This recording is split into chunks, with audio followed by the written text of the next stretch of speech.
오늘 창립 30주년 기념주일에 우리에게 주실 하나님의 말씀은 요한계시록 2장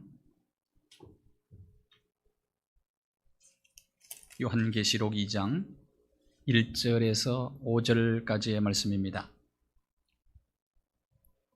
요한계시록 2장 1절에서 5절까지의 말씀입니다. 하나님 말씀을 한 절씩 교독하시겠습니다. 에베소 교회의 사자에게 편지하라. 오른손에 있는 7별을 붙잡고 7 금 촛대 사이를 거니시는 이가 이르시되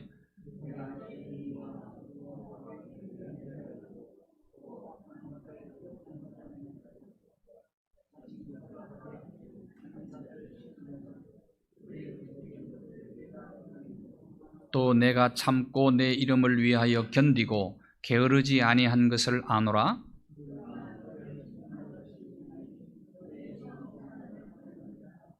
그러므로 어디서 떨어졌는지를 생각하고 회개하여 처음 행위를 가지라. 만일 그리하지 아니하고 회개하지 아니하면 내가 네게 가서 내 촛대를 그 자리에서 옮기리라. 아멘. 찬양으로 하나님께 영광 올려드리겠습니다.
다른 길이라도 확신 없어도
하겠습니다.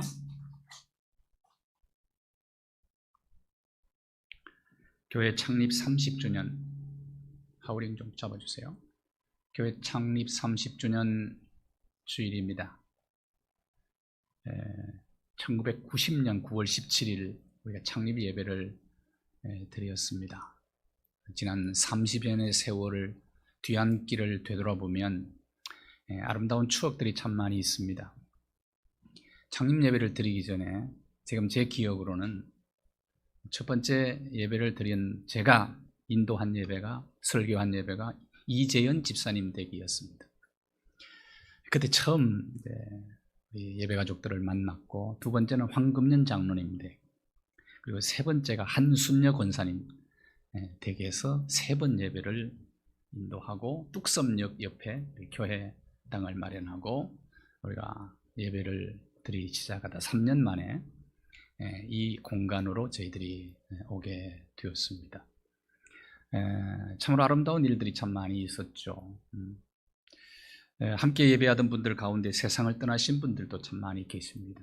이사한 분들도 많이 계시고, 그러나 30여 년 동안 이렇게 함께 예배 가족이 돼서 예배 드릴 수 있게 된 것, 하나님께서 우리에게 일터로 교회를 주셔서 교회에서 사명을 감당하게 하신 에벤에셀의 하나님께 감사와 찬양과 영광을 올려드립니다.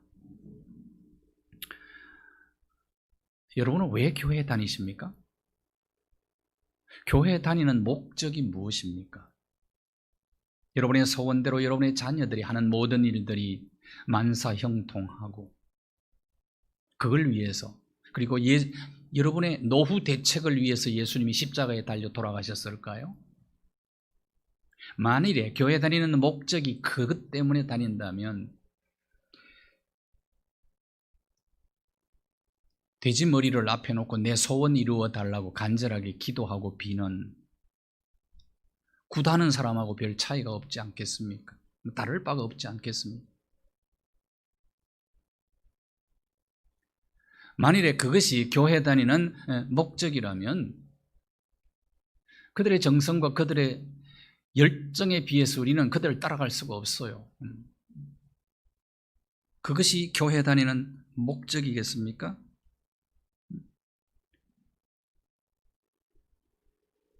여러분, 믿음은 무엇일까요? 여러분이 가지고 있는 믿음은 어떤 의미를 지니고 있을까요? 믿음의 참된 여부는 종교 행위에 의해서가 아니고 믿음의 대상에 의해서 판가름이 납니다. 요새 이름난 용한 점쟁이를 찾아가서 구설하려면 몇 천만 원이 든다고 그래요. 몇 천만 원. 여러분, 종교 행위로만 본다면 우상 섬기고 미신 섬기는 사람들보다 우리는 열정적이지 못합니다. 또 더 진지하지도 않아요. 종교 행위 자체로만 놓고 보면은 종교 행위, 열정 이런 것에 의해서 믿음이 판가름 나는 것이 아니고 믿음의 대상에 의해서 우리의 믿음이 판가름이 납니다. 돼지머리를 놓고 자기 소원 이루어 달라고 그토록 밤새껏 간절하게 비는 그들의 기도, 열정적이죠. 그럼에도 불구하고 우리는 그들을 미신 섬기는 사람이라고 얘기를 합니다. 왜냐하면 그들이 섬기는 것은 잡신이기 때문입니다. 믿음의 대상이 잘못되고 믿음의 대상을 잘못 알고 선택하면 그것을 우리는 참 믿음이라고 할 수가 없습니다. 성경적 믿음이라고 결코 할 수가 없습니다. 우리는 질문을 던져야 됩니다. 우리가 이제 30살이 지나잖아요. 그러면 이제 좀 성숙해야 되는데, 그러기 위해서는 나의 믿음은 어떤 의미를 지니고 있는가, 나는 어떤 믿음을 가졌는가를 한번 진지하게 질문을 던져볼 필요가 있는 것입니다. 언제나 이 질문을 던지면서 교회 생활을 하셔야 됩니다.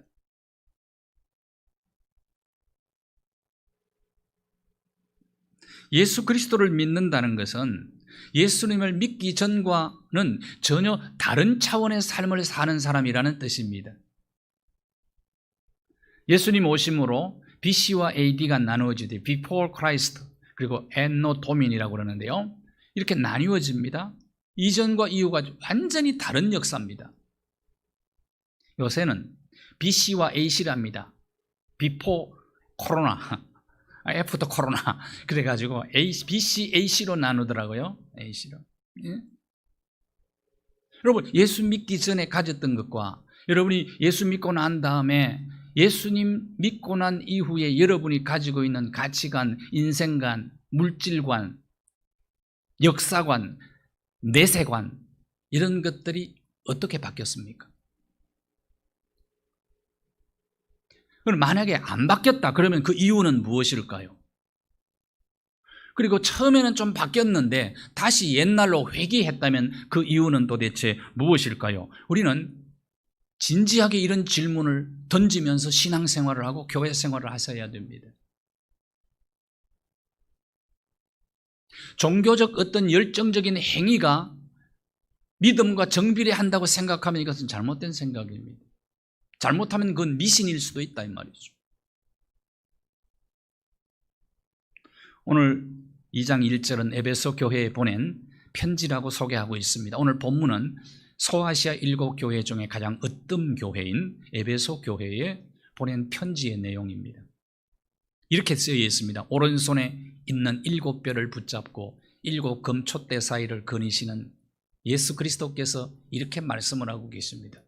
자, 7별, 7별은 7교회의 사자들이라고 얘기를 합니다. 다시 말하면 사역자들입니다. 예수님이 이들을 붙잡고 계시고요.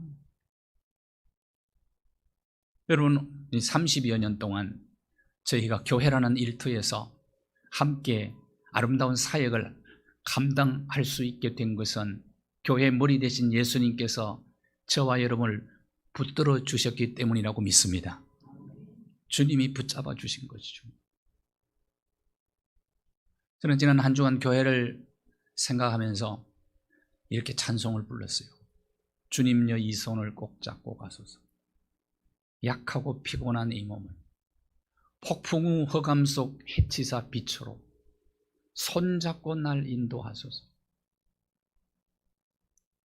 앞으로 우리의 교회 생활이 주님이 내 손 잡고 계시니 나도 주님 손 잡고 주님과 함께 동행하는 교회 생활이 되기를 바랍니다. 주님이 교회를 팽개쳐 두고 계신 분이 아니시고요. 주님이 교회를 거닐고 계시고 교회를 보고 계시고 교회를 알고 계시고 특별히 우리 사역자들을 주님이 붙잡고 계신다는 사실. 7 금촛대는 교회를 의미합니다. 7교회, 소아시아의 7교회. 7교회를 금촛대라고 표현한 이유가 무엇일까요? 교회는 빛의 통로가 되어야 하기 때문입니다. 교회는 거룩한 빛을 세상에 비추는 빛의 통로이기 때문입니다. 그냥 촛대라고 하지 않고 왜 금촛대라고 말씀했을까요? 교회는 너무너무 소중한 곳이기 때문에 금촛대라고 표현을 한 것입니다. 자, 교회의 힘은요, 교회의 힘은 예수님께서 제자들에게 이런 말씀하셨죠. 너희는 세상의 빛이라 라고 말씀했습니다. 교회의 힘은 교인 숫자에 의해서 그리고 교회 건물에 의해서 교회 재정에 의해서 판가름 나고 결정되는 것이 아닙니다. 교회의 힘은 얼마나 교회가 세상 속에 거룩한 빛을 발하느냐 그것에 의해서 결정된 겁니다.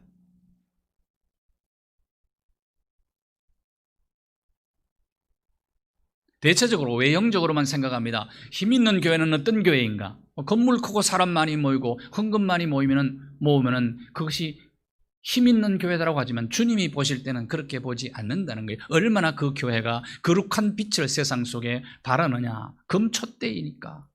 금촛대이니까. 여러분, 세상이 비난도 받고 교회가 공격도 받고 핍박도 얼마나 많이 받았습니까? 역사 속에. 그럼에도 불구하고 오고 오는 세대의 인류 역사 이래 지속적으로 교회는 세상의 희망입니다. 여전히 희망입니다. 그래도 희망입니다. 왜? 금촛대이니까. 그렇다면 우리는 질문을 던지죠. 저와 여러분이 섬기고 있는 우리 한사랑 교회는 금촛대인가? 그러면 나는 금촛대인가? 이런 질문을 진지하게 던져볼 필요가 있지 않겠습니까? 오늘 본문은 에베소 교회에 보낸 편지라고 했는데 에베소라는 도시는 로마의 로마시와 함께 알렉산드리아, 안디옥 이런 도시들과 아주 중요한 위치를 차지하고 있었던 매우 중요한 도시 중에 하나였다는 겁니다. 정치, 경제, 사회, 문화, 교육, 무역, 교통의 중심지였습니다. 그런데 그 도시는 큰 신전이 있었습니다. 최세대 7대 불가사의 중에 하나인 아테미 신전이 있었습니다. 황제의 신전도 다 같이 있었습니다. 그 당시 황제는 살아있는 신이라고 믿고 있었습니다. 그 두 큰 신전이 에베소시를 압도하고 있었던 거죠. 아테미 신전은 에베소 도시 사람들의 삶에 직간접적으로 엄청난 영향을 미쳤습니다. 그들은 아테미 신전으로 관련된 사업을 했어요. 음식점도 하고 숙박업도 하고 여러 가지 사업들을, 그리고 신상을 만들어서 판매를 하고, 그래서 직간접적으로 아테미 신전으로 인하여 그들은 풍요로운 삶을 누릴 수가 있었던 것입니다. 그런데 그 가운데서도 황제 숭배를 하지 않고 우상 숭배를 하지 않고 예수 그리스도를 구세주와 주인으로 모시고 살아갔던 에베소 교회 성도들을 예수님이 보시고 오늘 주신 말씀입니다. 자, 이런 교회가 되어야 된다는 거예요. 이런 교회가. 돈과 쾌락과 유흥이 난무한 에베소에서 우상 숭배하지 않고 황제를 숭배하지 않으면 온갖 불이익을 당할 수 있습니다. 그럼에도 불구하고 이들은 믿음을 잘 지킨 사람들이다. 불이익을 감수하면서 그럼에도 불구하고 예수 그리스도를 구세주로 믿는 이 사람들이 얼마나 숭고한 사람들이냐. 칭찬의 내용이 8가지로 나옵니다. 2절과 3절을 한번 보십시오. 2절과 3절에 보시면 첫 번째 예수님이 칭찬한 내용이 네 행위를 내가 알고, 자 2절과 3절에 알고 아노라라는 안다는 단어가 2번이나 등장을 합니다. 오이다라는 원래 단어인데요, 원래 헬라어 원전에 보았더니 제일 앞쪽에 나와 있어요. 안다라고 하고 시작을 합니다. 안다. 예수님은 우리의 모든 것을 알고 계십니다. 보고 계십니다. 예수님이 알고 계신다, 보고 계신다, 그러니까 여러분이 위로가 됩니까? 두렵습니까?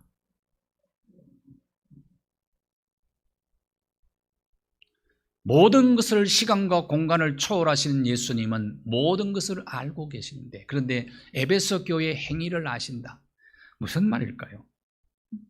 행위, 에르곤이라는 단어인데요, 아테미 신전이 있고 황제 신전이 있는데 그곳에서 온갖 불이익을 다당해 예수 믿는 것 때문에 공갈 협박도 당하고, 언제 또 죽을지도 몰라요. 굶주린 사자의 밥이 될지도 모릅니다. 그럼에도 불구하고 신앙을 지켜나가는 그들의 행위, 이것을 예수님이 알고 계셨다. 알고 계셨다. 이게 얼마나 큰 위로입니까?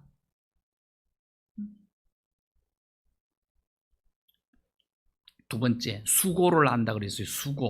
수고가 코포스라는 단어인데 손과 발이 동원된 육체의 노동 또는 수고, 그 얘기를 하는 겁니다.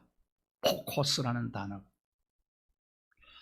마태복음 4장 18절과 19절에 보시면 예수님께서 베드로와 안드레 형제를 부르실 때 주신 말씀이에요.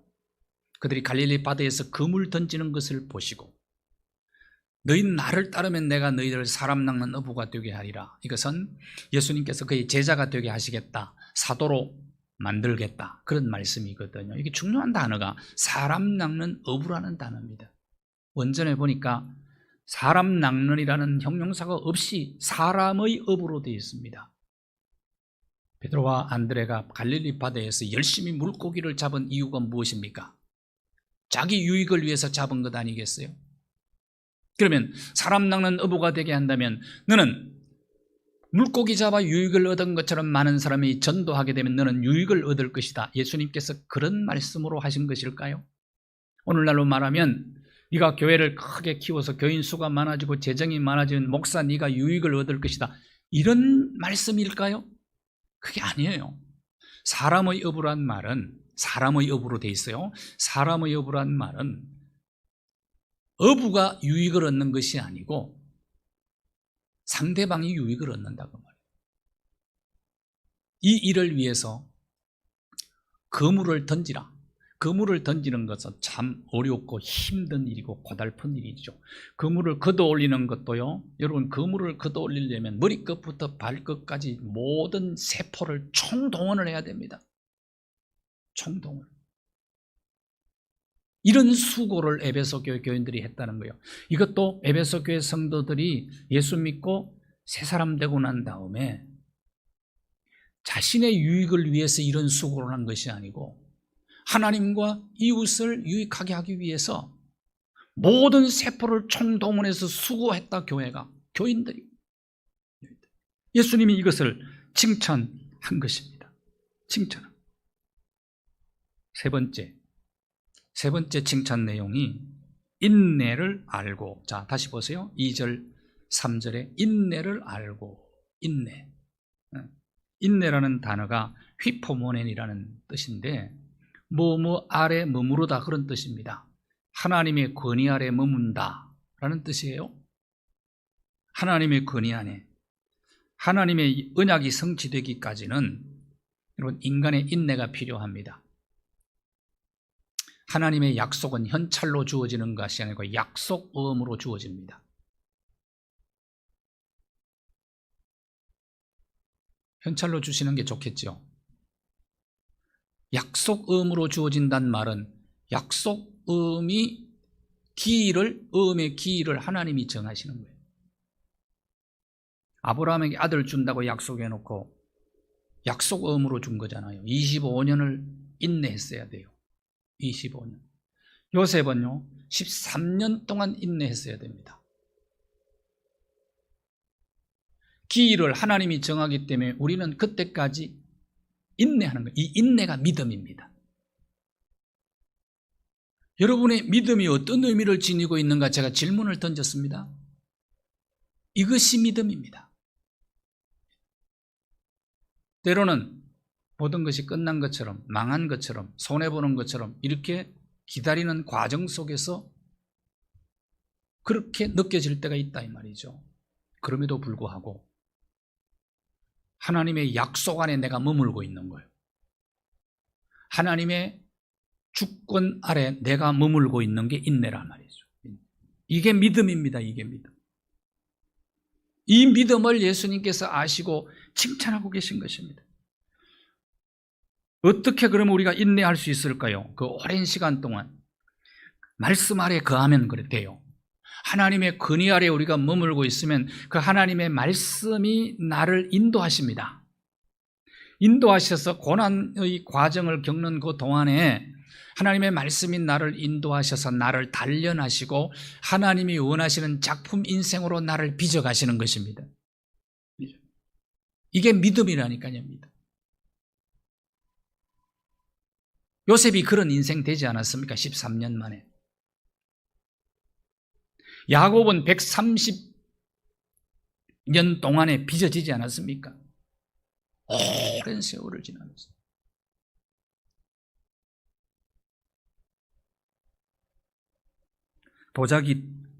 도자기는 도공에게 자기를 완전히 맡기잖아요. 그게 주권 아래 머무는 거예요. 도공에게 모든 걸 맡겨놓는 거예요. 때로는 말이야 치기도 하고 주무르기도 하고 천도가 넘는 불에 집어넣기도 하고 담금질도 하고 얼마나 이런 과정들을 많이 겪어야 됩니까? 마침내 그래서 작품이 되는 것 아니겠습니까? 우리 인생도 마찬가지입니다. 한 사람을 사람답게 만드는 것도 굉장히 많은 과정을 겪어야 되는데 성숙한 신앙인이 되는 데는 더 많은 과정이 필요하지 않겠습니까? 그래서 예수 믿고 난 다음에는 이런 변화가 있어야 되는데 가치관의 변화. 그래서 새 사람이라고 그래요. 그거를 성경은 새 사람. 6살 나이 어린 나이에 아버지를 잃고 어렵게 지내다가 12살 되던 해에 어린 동생을 데리고 작은 치킨집을 냅니다. 자리를 잡아가는 것 같더니 화재가 발생을 했죠. 좌절하고 낭망하고 그리고 재기합니다. 다시 시작했는데 세월이 많이 흘렀죠. 아들을 잃어버리게 돼요. 정신병자가 됩니다. 그러니까 아내도 남편을 버리고 도망을 가버립니다. 우울증이 왔고 좌절하고 낭망하고 인생을 포기하고서 노숙인으로 전락을 합니다. 자살을 생각을 하죠. 어느 새벽에 그런데 찬송 소리가 귀에 들려오는 것입니다. 귀를 기울여 봤더니 교회에 새벽 기도회를 하면서 부르는 찬송 소리가 들려온 것입니다. 너 근심 걱정 말아라 주 너를 지키리. 위험한 일을 당할 때 주 너를 지키리. 찬송 소리를 듣고 자기 의지와 상관없이 교회로 발걸음을 옮기게 됩니다. 그때 그는 하나님 앞에 지난 날을 후회하면서 지금까지 내 방법대로 살아왔는데 내가 이 모양이 됐으니 앞으로는 하나님의 방법대로 살겠습니다. 죽어도 하나님의 방법대로 죽겠습니다. 이렇게 결단하고 기도하는 중에 용기가 생기는 거예요. 도전하고 싶은 생각이 들었어요. 그래서 참 어렵지만은 다시 도전을 하게 되죠. 양념을 개발을 합니다. 11가지 맛이 나는 양념을 개발해서 치킨집을 다시 시작을 했는데 소문이 나더니 불티나게 팔리고 전국에 브랜치가 생기고 세계 각국에 브랜치가 생겨나기 시작을 합니다. 그래서 기적의 주인공이 되죠. 그 사업장이 바로 KFC의 켄터키 프라이드 치킨. 여러분이 지나가시다 보시면은 하얀 옷을 입고 지팡이를 짚고 머리가 하얀 분이 수염을 기르고 지팡이 짚고 마스코트로 서 있습니다. 이 샌더스라는 이 사람이 기적의 주인공이 된 거죠. 이분은 예수 믿기 전과 후가 완전히 달라진 거예요. BC와 A 완전히 나누어진 사람 아니에요. 내 방법대로 살았는데 이제는 하나님의 방법대로 삶을 선택하고 나니까 기적의 주인공이 된 것입니다. 그것도 62세에 시작을 했어요. 62세에 그 사업을 시작했다니까요.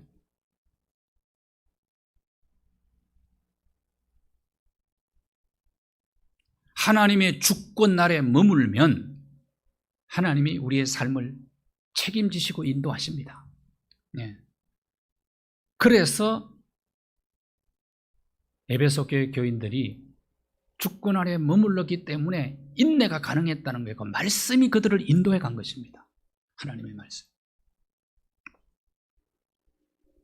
5번째, 4번째죠. 악한 자들을 용납하지 않았다. 악한 자들을. 위로 하나 더 올려주실까? 더 올리십시오. 악한 자들을 용납하지 않았다. 그렇게 되어 있죠? 악한 자들을 용납하지 않았다. 원래 악한 자라는 이 단어가 모든 악한 것을 통칭하는 것입니다. 그 당시에 소아시아 지역에 세계적인 학자들이 득실거렸어요. 피타고라스가 그쪽에 살았어요. 헤로도토스 역사가가 그쪽에 살았다니까요. 철학자, 역사학자, 과학자, 수학자들이 즐비했습니다. 학문의 최고봉을 달리던 곳이었습니다. 그러니까 여러 거짓 사도들이 많았고 선생들, 가짜 선지자도 있었고요. 아주 혼탁한 곳이었어요. 그런데 모든 악과 결코 손잡지 않았다는 얘기입니다. 그럼에도 불구하고 이것이 에베소 교회라. 거짓된 것을 드러냈다. 거짓된 것. 자칭 사도라 하되 거짓된 것. 2000년 전에 소아시아 지역에는 가짜 교사들, 가짜 선지자들, 가짜 사도들도 많이 있었습니다. 가짜는 특징이 있어요. 자기 주문이 불리는 것이 최고의 관심사입니다. 가짜들의 공통점이 뭐냐 하면은 욕망을 부추긴다는 것입니다. 가짜 지도자들은 욕망을 부추긴다는 거예요. 무조건 복 받는다는 얘기하는 거예요. 가짜의 특징이 욕망을 부풀리고 또 하나는 그래서 무지하다는 겁니다. 욕망에 사로잡히니까 하나님 말씀에 무지해요. 말씀에 무지하니까 분별력이 없어지는 거예요. 그런 에베소 교회 교인들은 가짜를 잘 분별해냈어요. 그러니까 에베소 교회는 가짜들이 발을 붙일 수가 없었습니다. 그런 교회였어요. 그래서 머리 대신 그리스도께서 이 교회를 칭찬한 것입니다. 그 다음에 여섯 번째가 참은 것을 내가 안다. 휘포모네라는 뜻인데 근위 아래 둔다는 의미와 같은 거예요. 참은 것. 그 다음 일곱 번째 보니까 내 이름을 위하여, 내 이름을 위하여 견디고, 위하여라는 말이 뒤안데 때문에라는 말입니다. 예수님 때문에. 우리 그리스도인들은 예수님 때문에 여러 가지 풍상을 겪을 때가 있죠. 손해볼 때도 있죠. 그런데 어떻게 견딜 수 있었느냐? 이 견딘다는 단어가 간수한다는 뜻입니다. 온갖 불이익을 당하고 풍상을 겪어도 믿음을 잘 지켰다는 얘기예요. 누구 때문에요?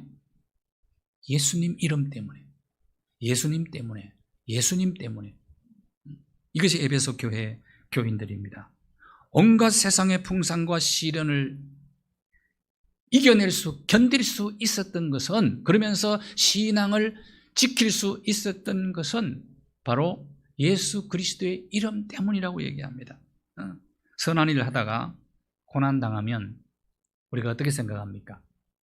열심을 다했는데 아무도 나를 알아주는 사람이 없다. 그럴 때 어떻게 되죠? 포기하기 쉽죠.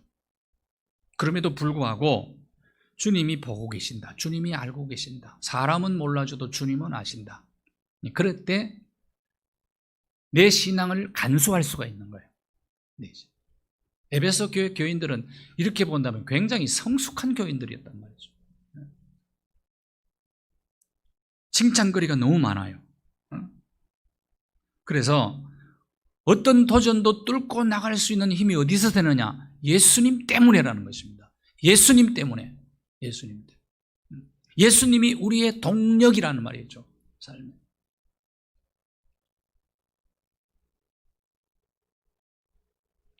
마지막 한 가지 더 드리면 게으르지 않은 것. 게으르지 않은 것. 이 게으르지 않는다는 말이 원래 뜻은 낙심하지 않는다는 뜻입니다. 코피아오라는 뜻인데요. 코피아오. 낙심하지 않는다. 어떤 상황 속에서도 낙심하지 않고 소망을 붙잡고 나아가는 것을 주님이 알고 계셨습니다. 에베소 교회의 성도들. 우리가 사는 세상에서 우리를 낙심하게 만드는 일들이 얼마나 많이 있습니까? 근데 우리를 최고로 낙심하게 만드는 것이 뭘까요? 죽음입니다. 자, 죽음은 가장 우리를 절망하게 만듭니다. 죽음은 나를 아무것도 못하게 만듭니다. 죽음은 내가 가진 모든 것을 의미 없게 만들어버리는 거죠. 죽음. 그런데 그 죽음을 깨뜨리고 이기신 분이 한 분밖에 없습니다. 그분이 예수 그리스도이십니다. 예수 그리스도. 그렇기 때문에 이 예수님을 나의 왕으로, 나의 주인으로 모시고 섬기며 살면 세상 그 어떤 것도 우리가 극복할 수가 있다. 우리를 낙심하게 만들지 못하게 한다는 것입니다. 예수 그리스도, 그분 때문에. 예수 그리스도를 자기 주인으로, 왕으로 모시고 섬기며 사는 사람은 그 이전에는 자기만을 위해서 사는 사람이었는데 이제는 모든 세포를 총동원해서 하나님을 섬기고 이웃을 섬기며 이웃을 유익하게 하는데 그 에너지를 사용하는, 이것이 에베소 교회 성도들이었다는 거예요. 예수님이 이것을 칭찬하요.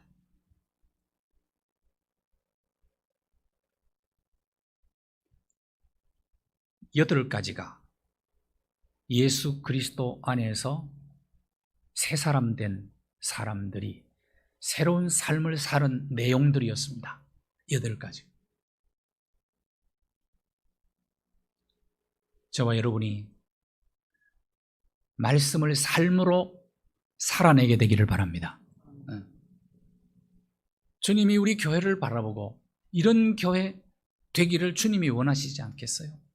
이런 교회 성도들이, 그러면 자연적으로 거룩한 빛을 세상 속에 우리가 비출 수가 있는 거예요.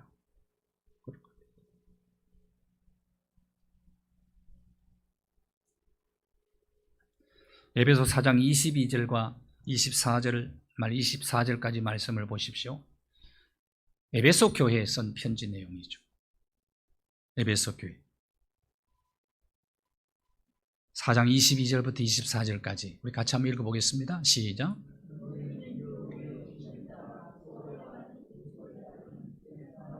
자, 여기까지만 읽을까요? 예수 믿기 전에는 욕심 따라 살았지 않았냐? 그건 가짜라는 겁니다. 썩어져가는 구습조차 살아가지 않았느냐? 욕망 따라 살다가 하나님에 대해서 무지하여 분별력 없이 살아왔는데 이건 벗어버리라는 것입니다. 이런 것은 벗어버리고, 자, 이제는 예수 그리스도를 구세주로 믿고 그분을 왕으로 모시고 섬기며 사는 사람의 삶은 새 사람의 삶이라는 거예요. 24절 시작.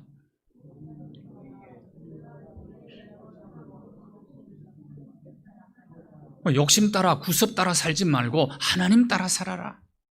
하나님 따라, 의를 따라, 진리를 따라 그렇게 살아라. 이것이 새 사람, 새로운 삶이다.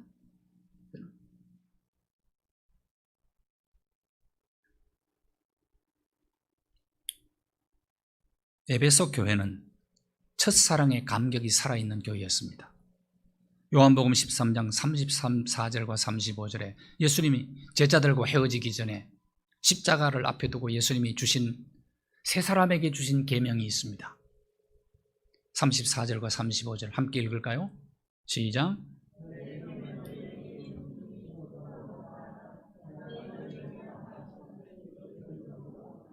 예, 세 계명입니다. 세 사람은 세 계명을 지키는 사람입니다. 세 계명의 핵심은 서로 사랑하는 거예요. 서로 사랑하는 겁니다. 구체적으로 이웃을 사랑해야 돼요.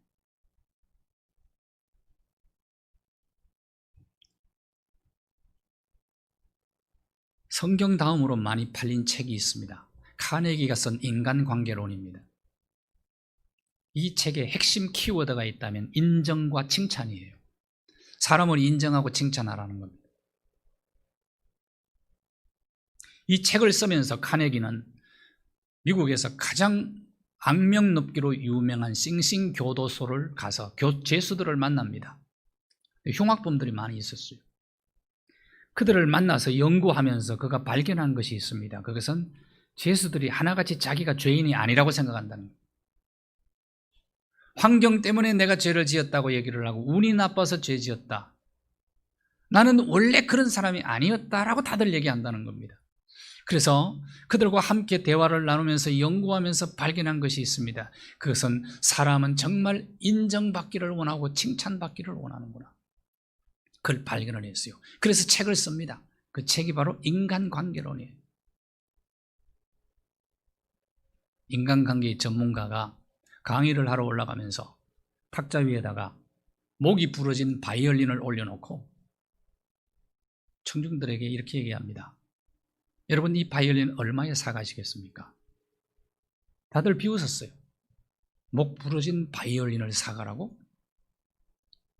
강사는 바이올린 안을 들여다보면서 소리내어 이렇게 읽었습니다. 1723년 안토니오 스타라디 바리우스, 세계에서 최고 비싼 바이올린. 여러분, 혹시 여러분 주변에 칭찬하라 그랬더니 그 사람은 아무리 생각해도 칭찬거리가 없어요. 그렇게 말하는 경우가 있어요. 여러분, 정말 그럴까요?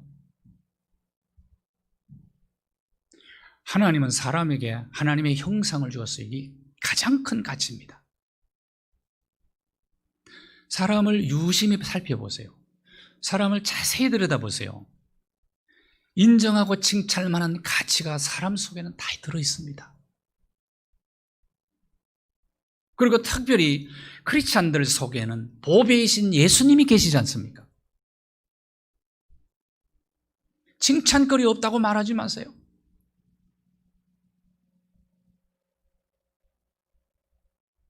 나태주 시인이 쓴 들꽃이라는 시가 있습니다.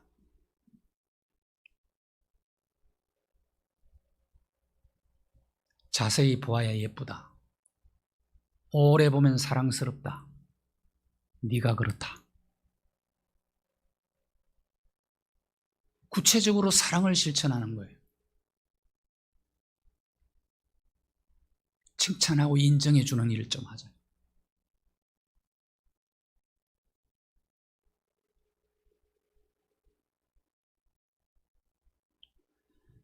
로마 도미티안 황제가 죽은 후 AD 96년에 사도 요한은 밤모섬의 유배가 풀려집니다.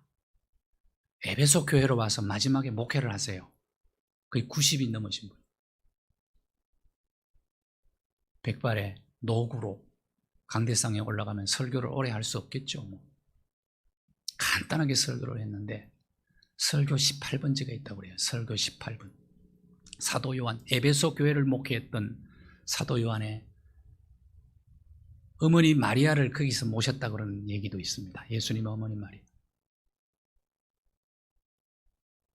강대상에 올라가면 소자 여러분 서로 사랑하십시오. 설교 끝.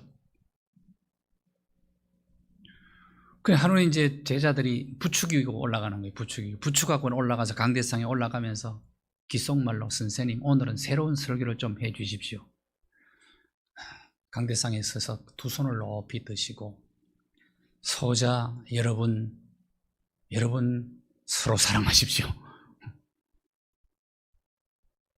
우리 교회가 왜 한사랑교회로 이름을 지었을까요? 우리 교회 옆에는 한강이 흐르고 있습니다. 한강이 어떤 강입니까? 한강은 은하의 강입니다. 한이라는 게 은하라는 뜻이에요. 은하. 은하에는 강물이 흐르잖아요. 에베소에 은하의 강이 흘렀다니 사랑의 강이 흐르고 있어요. 에베소 교회에. 우리 교회도 사랑이 흘러넘치는 은혜의 강, 사랑의 강물이 흘러넘치는 교회 되게 해달라고 여러분 기도해 주시지 않겠습니까? 감사합니다. 하나님 말씀 들었습니다. 30주년을 맞이합니다. 30여 년 동안 우리와 함께 하신 에벤네셀의 하나님께 감사와 찬양과 영광을 돌립니다. 교회라는 아름다운 일터를 우리에게 허락하여 주셔서 사명 잘 감당하게 해 주셨습니다. 에베소 교회 성도들처럼 정말 머리끝부터 발끝까지 모든 세포 총동원해서 하나님 섬기고 이웃을 섬기며 하나님과 이웃의 유익을 위해서 모든 에너지를 사용하는 우리 모두가 되게 하여 주옵소서. 은혜의 강, 사랑의 강이 우리 안에 흘러넘쳐 세상 속에 거룩한 빛을 발하는 아름다운 교회가 되게 하여 주옵소서. 예수 그리스도의 이름으로 기도하옵나이다. 아멘.